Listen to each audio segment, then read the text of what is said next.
Helmać, jel tu? Tu je Krešo, dao sam joj onu vašu sobu broj 5. Idemo odmah gore. Čekaj, Krešo, samo da te nešto pitam. A kaj da me pitaš? A to, znaš, vezano za Anu... Kaj u vezi Anu da me pitaš? Jel ti misliš sa Anom ozbiljno? Je, ja bom je ženila. Pa dobro, a ti znaš za Aninu prošlost?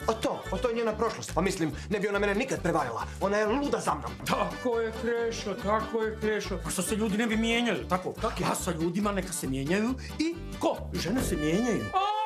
Naše drage Ane. Ljubavi!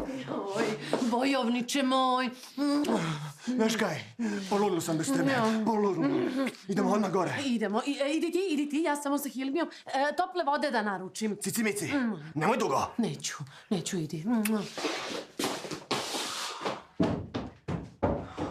Sam ti rekao da ove raspuštaš, Ani. Koliko je bilo? Samo Dakle, ovako, jedan, dva, ona trojica od malo pre i ovaj jedan četvorica. Daj moje pare.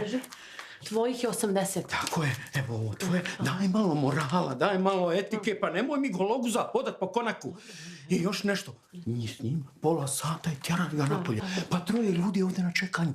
Pa ima smisla da pošten svijet čeka 3 sata da bubne? Nema smisla.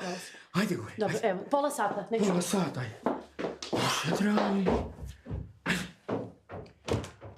Momci, još pola sata, igrajte malo karata, evo imate tu šah, popijte kahvu na moje ime. Pola sata još. Nema smisla zbog